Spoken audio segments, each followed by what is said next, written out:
দুপুরবেলা তরকারিতে একটু লবণ বেশি হওয়ায় বড়া মজলিসে আমার শাশুড়ি মা মাংসের গরম বাটিটা যখন আমার শরীরের উপর ছুঁড়ে মারলেন ছল ছল চোখ দিয়ে, মনে তখন একটা প্রশ্নই জেগে উঠেছিল, আচ্ছা অনাথ হয়ে জন্ম নিয়ে কি খুব বড় অপরাধ করে ফেলেছি?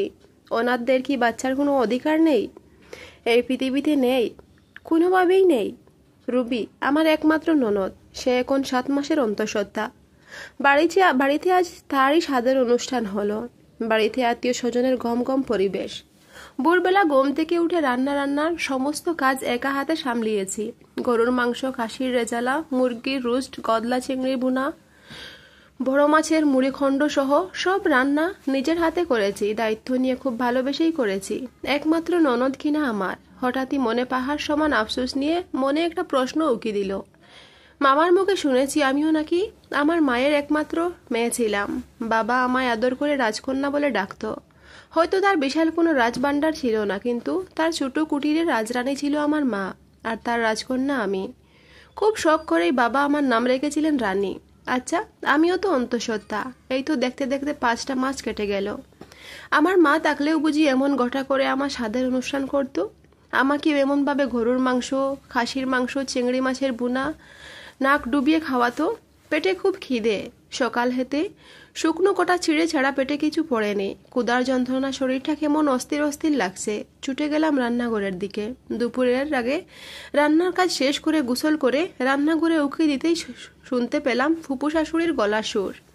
তিনি আমার শাশুড়ির উদ্দেশ্যে বলে উঠলেন, রেহানা, তোমার বড় ছেলের বউ তো পুয়াতি। সেই সকাল থেকেই দেখছি এই শরীরে কত খাটাখাটনি করছে। আজ না হয় আমাদের মেয়ের সাথে তাকে বসিয়ে একটু ভালো মন্দ নিজের হাতে খাইয়ে দিও। বাপ মরা মেয়ে, ওর বা আর কি দোষ? ফুপুর মুখে পুরো কথা শেষ না হতেই গর্জে উঠলেন আমার শাশুড়ি মা। বাতের হাঁড়ি থেকে চামচ উঠাতে বললেন, এত আহ্লাদ দেখায়েন না আপা। জন্মের কিছু বছর পরই বাপ মাকে খেয়েছে, তার এত শখ আহ্লাদের কি আছে? অনাথ এতিমদের এত আহ্লাদি হলে চলে না আপা। আপনি বরং খাবারগুলো টেবিলে নিয়ে যান, হাতে অনেক কাজ আমার। শাশুড়ির মুখে এমন কথা শুনে পেটের খিদে আর পেটে রইল না, কোথায় যেন উদাও হয়ে গেল। আঁচলের কোনায় চোখ মুছতে মুছতে নিজের ঘরে চলে গেলাম। আরমান, আমার স্বামী, তখন পেপার পড়তে ব্যস্ত। বেশ চুপচাপ স্বভাবের একজন গম্ভীর লোক। আমার ব্যাপারে তার কোনো মাথা ব্যথা নেই। আমি খেলাম কি না খেলাম সে বিষয়ে তার কোনো কৌতূহল নেই বললেই চলে। আজকাল মাঝে মাঝে তো সেও আমাকে 2-1টা কড়া কথা শুনিয়ে দেয়। তার অন্যান্য সহকর্মীরা বিয়ে করে নাকি শ্বশুরবাড়ির টাকা পয়সার রাজার হলে তাকে। তার ছোট ভাই আমার দেওর বেশ কিছুদিন হলো বিয়ে করেছে। প্রায় তার শ্বশুর বাড়ি থেকে এটা ওটা পাঠায়। এই তো আজ সকালেই আমার ছোট জায়ের বাপের বাড়ি থেকে হরেক রকম বাজার সদাই করে পাঠিয়েছে রুবি স্বাদের অনুষ্ঠানে। এই জন্য আমার ছোট জা আমার শাশুড়ির কাছে লক্ষ্মী মন্ত্র। আর আমার স্বামী তো এইসব কিছু দেখে বঞ্চিত। আর সে তো একবেলা খাবারও পায় না শ্বশুর বাড়ি। শুনেছি আমার যখন 4 বছর বয়স তখন আমার বাবা মা রোড অ্যাক্সিডেন্টে মারা যায়। দুর্ভাগ্যক্রমে বেঁচে যাই আমি। তখন থেকে খেয়ে না খেয়ে মামার ঘরেই এক কোণে পড়েছিলাম। বয়স বাড়তে লাগলো, মামার সংসারে এক প্রকার বোঝা হয়ে দাঁড়ালাম। সারাদিন হাড়া ভাঙ্গা খাটুনি দিয়েও মামির মন জয় করতে পারিনি। শেষমেশ মামা মামির আড়ালে বেশ কষ্ট করেই 50,000 টাকা আর 4 আনা স্বর্ণ দিয়ে এক জোড়া কানের দুল বানিয়ে রেখেছিলেন আমার বিয়ের জন্য। বিয়ের সময় টাকা আর কানের দুল আমার শাশুড়িমার হাতেই তুলে দেন মামা। বিয়ের পর আর কখনো সে বাড়িতে যাওয়া হয়নি আমার। মাঝে একদিন মামা এসেছিলেন বাজার থেকে সস্তা মিষ্টি আনাতে, বেশ অপমানিত হয়েছিল তাকে। তারপর থেকে আর মামা এ বাড়িতে আসেননি। শুনেছি সেদিনও বাড়ি থেকে যাওয়ার দিন রাতে মামা মারা গেছেন। মায়ের শেষ অংশীদার মামাও যখন চলে গেলেন তখন আর আমাকে আছে এই পৃথিবীতে। তারপর থেকে খেয়ে না খেয়ে শাশুড়ি স্বামীর অকাত্য কথা হজম করেই মুখ থুবড়ে পড়ে আছি এই বাড়িতে। বিয়ের প্রায় বছর পেরোলো, সন্ধ্যা তো গড়িয়ে গেল। এত ননির পুতুল হলে হবে? বাসনগুলো পরিষ্কার করে রান্নাঘরে এসো, এবার অনেক কাজ পড়ে আছে। শাশুড়ির কথায় ভাবনা শুধু কাটলো আমার। কলতলায় বসে বাসন পরিষ্কার করছিলাম। নিজেকে নিয়ে ভাবতে ভাবতে কখন যে চোখের পাতা ভিজে উঠেছে বুঝতেই পারিনি। পেটে এখন ভীষণ খিদে। সকাল হতে আর কিছু খাওয়া হয়নি। এত বাসন পরিষ্কার করতে করতে প্লেটের কোনায় কিছু উচ্ছিষ্ট খাবার ছুঁড়ে পড়লো। গোটা 2 আস্ত চিংড়ি মাছও পড়ে আছে প্লেটে। খুব লোভ হলো। ছোটবেলা থেকে চিংড়ি মাছটা আমার খুব প্রিয়, তাই আর লোভ সামলাতে পারলাম না। পেটের যন্ত্রণায় খাবারগুলো মুখে তুলে নিলাম, সাথে সাথে চোখ দুটো ভীষণ বেপরোয়া হয়ে উঠল। নিজের অজান্তেই ডুকরে কেঁদে উঠলাম। আঁচলে চেপে খোলা আকাশের দিকে তাকিয়ে কেঁদে কেঁদে বললাম, মা গো, অনাথদের বুঝি কোনো শখ আহ্লাদে থাকতে নেই? অনাথ হতদরিদ্রদের অভিশাপ মাথায় নিয়ে খুব সহজ সরলভাবেই দিনগুলো কাটছে আমার। কেটেগুলো আরও 2 মাস। আমার এখন 7 মাসের অন্তঃসত্ত্বা। হাত পা ফুলে ফুটন্ত, শরীরও বেশ ফুলো ফুলো, তবুও স্বাচ্ছন্দ্য সমস্ত কাজ করে যায়। আমার ঘরের মানুষগুলো বড্ড অগুছালো, তার দেখভাল তো আমাকেই করতে হয়। মধ্যরাত, সারা রুমে অন্ধকার, পিনপতন নীরবতা, কোথাও একটু সুরগুল নেই। থেমে থেমেই খানের কাজে দৌড়া দিচ্ছে পাশে শুয়ে থাকা মানুষটির নিঃশ্বাসের শব্দ। আবছা আলোতে নিজুম চোখে আমি সেই মানুষটাকেই দেখে যাচ্ছি, যার হাতে শেষ আস্থা রেখে মামা আমার হাতটি তার হাতে গুজে দিয়েছিলেন। ভেবেছিলাম আর যাই হোক, এবার নিজের তো একজন মানুষ হলো, ব্যক্তিগত একজন মানুষ। এখন আমাকে নিয়ে আর আমার চিন্তা করতে হবে না। হলোই তাই। আজকাল আসলে নিজেকে নিয়ে আর চিন্তা করতে হয় না। মন মস্তিষ্কে একটা কথাই গেঁথে নিয়েছি, আল্লাহ যা করেন ভালোর জন্যই করবেন। কি লাভ অন্যর প্রতি নির্ভর হয়ে? নিশ্চয়ই আল্লাহ উত্তম পরিকল্পনাকারী। তবুও কিন্তু কথা থেকে যায়, মিষ্টি কিছু যন্ত্রণা বুকে স্মৃতি হয়ে থাকে। মনে হচ্ছে এই তো বছর খানেক আগে যেদিন আমি প্রথম বউ হয়ে এ ঘরে এসেছিলাম, সবকিছু কত সুন্দরভাবে সাজানো গোছানো ছিল। ফুল আর মোমবাতির আলোয় ঘরটা কি সুন্দর পরিপাটি আর পরিপূর্ণ ছিল। নগদ 50,000 টাকা আর গহনা পেয়ে আমার শাশুড়িমাও সেদিন বলেছিলেন, আমার ঘরে লক্ষ্মী এলো এবার। বাসর রাতে আরমান আমার হাতটা ধরে বলেছিল, আমার একাকিত্বের জীবনে তোমাকে স্বাগত মহারানী। আরমানের মুখে মহারানীর নামটা শুনে সেদিন প্রথমবারের জন্য মনে হয়েছিল বাবা আমার নামটা রানী রেখে বোধহয় ভুল করেননি। মনে অজানা সুখ উকি দিয়েছিল হুট করেই। বুক জুড়ে প্রশান্তিদের ঠলমল ভাব। আমি একটু হেসেছিলাম, লজ্জাও পেয়েছিলাম ভীষণ। আমাকে জড়িয়ে ধরে যখন সে কপালে একটা প্রথম চুমু এঁকে দিয়েছিল, সেদিন এক মুহূর্তের জন্য মনেই হয়েছিল আমি বোধহয় পৃথিবীর সৌভাগ্যবতী নারীদের মাঝে একজন। নিজের অজান্তেই মন নিজেকে নিয়ে অহংকার করে উঠেছিল। ধরেই নিয়েছিলাম তার প্রথম স্পর্শে আমি এই বুঝি আমার অভিশপ্ত জীবনের সকল কালিমা ধুয়ে মুছে শেষ হতে চলল।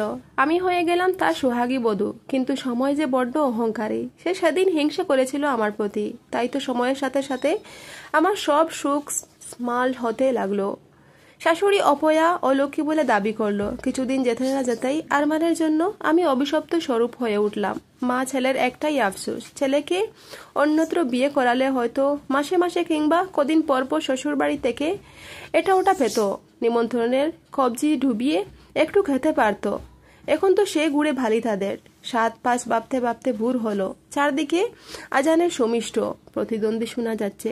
আজ আর ঘুম হলো না। বিছানা ছেড়ে নামাজটা আদায় করে নিলাম। সকালের সমস্ত কাজ সেরে নিজের রুমে আসলাম। এই 1 বছরের মাটির ছোট দুটি ব্যাংকে বেশ কিছু টাকা জমিয়েছিলাম। কত হবে জানা নেই। কাঠের কোনো ব্যাগ থেকে ব্যাংকটা বের করে মাটিতে একটু জুড়ে লাগাতে খুব সুন্দরভাবেই ব্যাংকটা ভেঙে 2 ভাগ হয়ে গেল। আরমানের জামা কাপড় ধোয়ার সময় সব সময় তার পকেটে কিছু না কিছু টাকা পেতাম। মাঝে মাঝে কিছু টাকা চেয়েও নিতাম। সেগুলোই 5 টাকা 10 টাকা করে বছর খানেক ধরে জমিয়েছি। ব্যাংক ভাঙা থেকে মাটিতে ছিটিয়ে পড়া টাকাগুলো তুলে গুনতে লাগলাম। মোট 4,570 টাকা জমিয়ে মনটা ফুরফুরে হয়ে গেল। 1 সপ্তাহ হলো রুবির ছেলে হয়েছে। ফুটফুটে ছেলে, শুনেছি খুব মিষ্টি হয়েছে দেখতে। নাম রেখেছে জায়ান। আমার ফুপু শাশুড়ি প্রথম জায়ানকে দেখে খুব বড় গলায় বলেছিলেন, রুবির ছেলেটা বড্ড বৌমার মতোই মিষ্টি হয়েছে দেখতে। সেই থেকে আমার শাশুড়ির চিন্তার শেষ নেই। ছেলেটার দ্বারে কাছেও যেতে পারলাম না এখনো। আমার শাশুড়ি ধরেই নিয়েছে আমার মতো অপয়ার ছায়া ফেলে জায়ানের। নিশ্চয় বড় ধরনের ক্ষতি হবে। শাশুড়ি করা নির্দেশেই জায়ানকে দেখার আর সাহস হয়ে ওঠেনি। তবে আমার মতো হয়েছে দেখতে শুনে ছেলেটার প্রতি কেমন আলাদা মায়া জন্ম নিয়েছে। আচ্ছা, আমার সন্তানটা বুঝি আমার মতো হবে দেখতে, নাকি ওর বাবার মতো? এসব ভেবেই সেদিন এসব কথা আনমনে হেসেছিলাম। কাল হসপিটাল থেকে জায়ানকে নিয়ে বাড়ি ফিরবে রুবি। বাড়িতে জায়ানের ঘরোয়াভাবে ছোটখাটো অনুষ্ঠান হবে। আমার শ্বশুর বাড়ির প্রথম সন্তান বলে কথা। শাশুড়ির খুশির অন্ত নেই যেন। এদিকে আমার শাশুড়ি যা দেব সবাইকে পরিকল্পনা করছেন কে কি দিয়ে প্রথম দেখবে জায়ানকে। কাল যখন সন্ধ্যায় রান্নাঘরের কাজ শেষ করে নিজের ঘরের দিকে ফিরছিলাম, তখন আমার ছোট যা বেশ বিদ্রুপ করেই বলে উঠল, আচ্ছা তুমি তো বড় মামি, কাল কি দিবে গো তুমি জায়ানকে? আমি তখন মৃদু হেসে বলেছিলাম, আল্লাহ যা মিলাবেন তাই দিব। আমার উত্তরটা আমার শাশুড়ি মায়ের তেমন পছন্দ হলো না। তাই ভালোই বুঝতে পারছিলাম তিনি পরিষ্কার করে বিরস মুখে বললেন যে আমার ছেলেকেই আজ পর্যন্ত 1 পয়সা দিতে উপকার করতে পারলো না, সে আবার আমার নাতিকে কি দিবে? খবরদার, কাল জায়ানের আশেপাশে যেন তোমাকে না দেখি। তোমার কাজ ওই রান্নাঘর পর্যন্তই শেষ, বলে দিলাম। আমি আর কথা বাড়ালাম না, মাথা নিচু করে চলে আসলাম সেখান থেকে। আস্তে আস্তে শুনতে পেলাম শাশুড়ির করুণ কণ্ঠস্বর। সবই কপাল আমার, বুঝলে ছোট বউ, ছেলেটার জীবনটাকে নিজ হাতেই নষ্ট করে দিয়েছি গো, নষ্ট করে দিয়েছি। দুপুরের নামাজ পড়ে নিজের জমানো সেই টাকা নিয়ে বাজারে চলে গেলাম। 2 দিন আগে পাড়ার স্বর্ণকার দাদাকে বলে রেখেছিলাম 1,000 টাকার মধ্যে ছোট করে একটা সোনার আংটি গড়িয়ে দিতে। দাদা সেটা যত্ন সহকারে খুব সুন্দর করে বানিয়ে রেখেছেন। আংটিটা নিয়ে চলে আসলাম। সাথে দোকান থেকে 1,000 টাকার 2 জোড়া কাপড় কিনে বাসায় ফিরে আসলাম। বাসায় ফিরতে ফিরতে তখন সন্ধ্যা হয়ে গেছে। মাগরিবের নামাজ শেষ করে শরীরটা বেশ ক্লান্ত লাগছিল। এদিকে রাতের রান্নাও করতে হবে। তবুও বিছানায় নিজের শরীরটা এলিয়ে দিতেই ঘুম চলে আসলো। নিজের অজান্তেই ঘুমিয়ে গেলাম। সমস্ত কাজ ফেলে রেখে ঘণ্টাখানিক পর শাশুড়ির চেঁচামেচিতে ঘুম ভাঙল। দুচমুচিয়ে বিছানা ছেড়ে উঠে বসলাম। শান্তা আমার ছোট যা, ওর কান্নার আওয়াজ শুনতে পাচ্ছি। তড়িগড়ি করে বিছানা থেকে নেমে বাইরে চলে গেলাম। চিৎকার চেঁচামেচি আর কান্না ঘুষায় শুনতে পেলাম শান্তার ঘরের ড্রায়ার থেকে 5,000 টাকা হারিয়েছে। এটা নিয়েই সে হাউমাউ করে কেঁদে চলেছে। সেখানে দেখলাম শাশুড়ির পাশে আরমানও বসে আছে।